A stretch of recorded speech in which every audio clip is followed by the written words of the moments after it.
Bora começar uma viagem para uma cidade brasileira que é, assim, única. Um lugar onde a arte barroca ganha vida de um jeito espetacular. Prepare-se, nosso destino é Congonhas. E aí, essa pergunta já mexe com a imaginação, né? Pois é exatamente assim que muita gente conhece Congonhas, lá em Minas Gerais. E hoje a gente vai entender direitinho o porquê.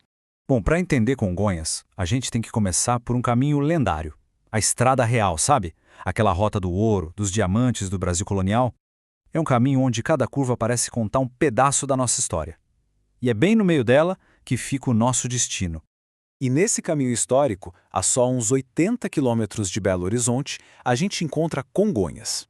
Ela é uma parada super importante na época e hoje é um verdadeiro tesouro artístico. E olha, não é pouca coisa não. Não estamos falando só de uma importância para o Brasil. A arte que tem em Congonhas é reconhecida no mundo todo. Isso coloca essa cidadezinha mineira no mapa de qualquer pessoa que é apaixonada por história e por cultura. Ok, agora que a gente já se localizou, vamos para o coração de Congonhas. A história nos leva para um lugar grandioso que foi construído lá no alto de uma colina, quase como um grande teatro a céu aberto. Dá uma olhada nessa vista. Mesmo de longe, a imponência do santuário é, uau, inegável. Ele fica ali, observando a cidade do alto, sabe? Deixando clara a sua importância antes mesmo da gente chegar perto.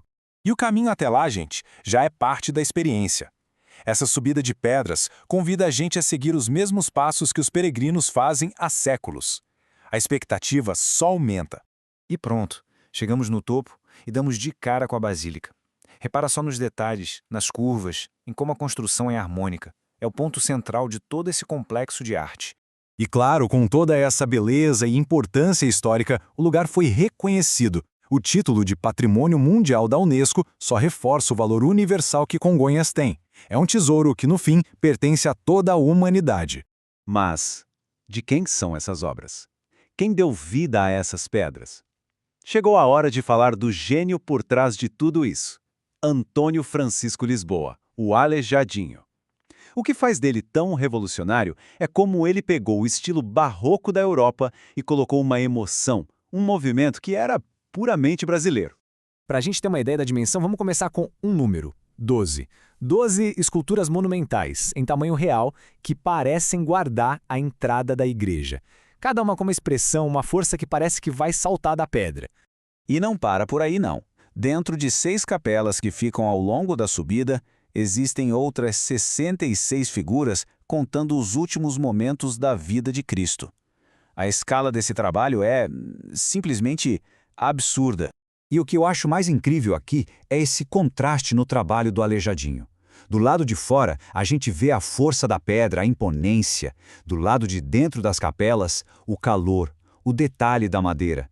Duas linguagens completamente diferentes feitas pelo mesmo mestre. Vamos analisar isso um pouco mais a fundo. Os profetas, feitos para serem vistos ao ar livre, contra o céu, são grandiosos, dramáticos. Já as cenas da paixão de Cristo dentro das capelas convidam para um momento mais íntimo, mais próximo, sabe? Mais comovente. Isso só mostra a genialidade e a versatilidade do artista. Chegando mais perto dos profetas, olha só a expressão de cada um, o movimento que parece ter sido congelado na pedra, as roupas que parecem ter sido sopradas pelo vento. É uma aula de escultura e de emoção em cada detalhe. Mas a genialidade não era só do Aleijadinho, não. Lá dentro das capelas, as paredes ganham vida com as pinturas do mestre Ataíde. É ele quem cria o cenário, a atmosfera, deixando as cenas da Via Crucis ainda mais completas e tocantes. Só que Congonhas vai muito além do seu santuário. Agora, vamos abrir um pouco o foco e olhar para a cultura e para a natureza que pulsam ao redor de todo esse patrimônio.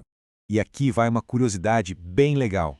O próprio nome da cidade tem uma raiz profunda na terra, na cultura local.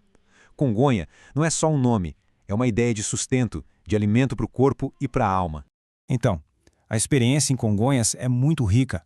Dá para provar o cubu, que é um pão de fubá típico de lá, tomar o tal chá que dá nome à cidade, curtir a natureza nas cachoeiras ou então mergulhar ainda mais fundo na história, visitando o museu. No fim das contas, a sensação que fica é a de ter visto algo que atravessa o tempo. A arte de Congonhas não ficou presa lá no passado. Ela continua viva, comunicando sua força e sua história para cada nova pessoa que chega lá. E eles continuam lá, né? olhando a cidade de cima como verdadeiros guardiões eternos. Eles viram o ciclo do ouro acabar, viram o Brasil mudar, são as testemunhas silenciosas do nosso tempo. E a gente termina com essa reflexão. Já pensou? As conversas, os segredos, as preces, as esperanças que essas esculturas ouviram por séculos? É uma pergunta que deixa a gente com aquela admiração e com a vontade de descobrir sempre mais.